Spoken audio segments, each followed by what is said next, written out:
Umabot na sa 8 ang patay habang nasa 3 pa rin ang nawawala kasunod ng paglubog ng MV Josil 2 sa bandang El Nido, Palawan. Kinuwento naman ng mga survivor ang mga sandali bagong paglubog ng sinasakyang barko at kung paano sila nakaligtas. Live mula sa Palawan, saksi si Emil Sumangil. Emil? Ruth, kasunod nga ng pagkakarecover sa ilang bangkay ay umakyat na sa 8 ang bilang ng mga namatay sa paglubog ng MV Josil 2. 3 iba pa ang target na hanapin sa pagpapatuloy ng search and rescue operation bukas. Sa lakas ng mga alon, bigo nang makalapit sa mismong Tent Island ang mga tauhan ng Philippine Coast Guard para sana maghanap muli ng mga nakaligtas pang pasahero sa lumubog na MV Josil 2. Pero sa dagat pa lang, sinalubong na sila ng lumulutang na bangkay ng tao na agad na-recover ng Coast Guard para kilalanin sa kanilang headquarters. Umabot na sa 8 ang tiyak na patay. Hindi kalayuan mula rito, may namataan namang lumulutang na patay na kalabaw na pinaniniwala ang isa sa git-6 na sakay ng lumubog na barko.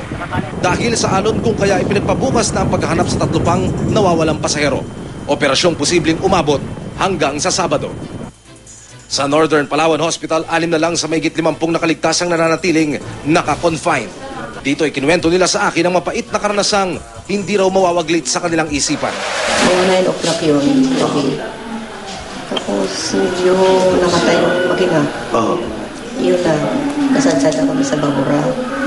Saka yung ang bato tumama na yun sa Josel. Kaya pumasok na lahat ang tubig. Kaya nagpanik na lahat ng mga tao.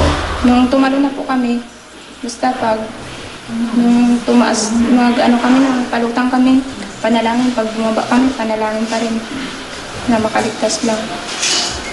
Yan nga po sa awa ng Diyos, nakaligtas kami. Parang pumasok na yung tubig, butas na siguro ang butas na yung bato na yun.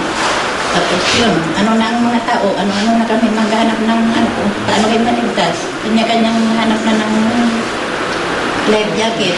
Si Norma, napaluwasan ng Maynila para mamasukan pero hindi na raw tutuloy.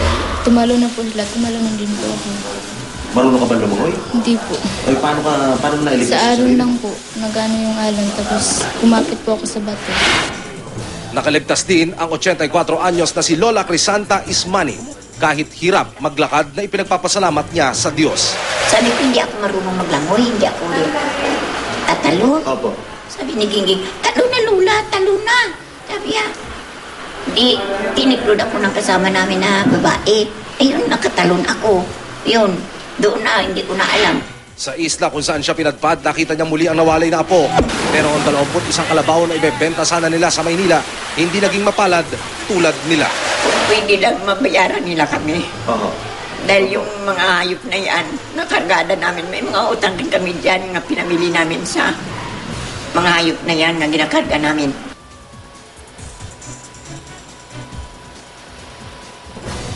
Inilatag na ng Board of Marine Inquiry at Philippine Coast Guard ang investigasyon para matukoy ang punot dulo ng paglubog ng barko. Live mula dito sa El Nido, Palawan, ako si Emil Sumangil ang inyong saksi.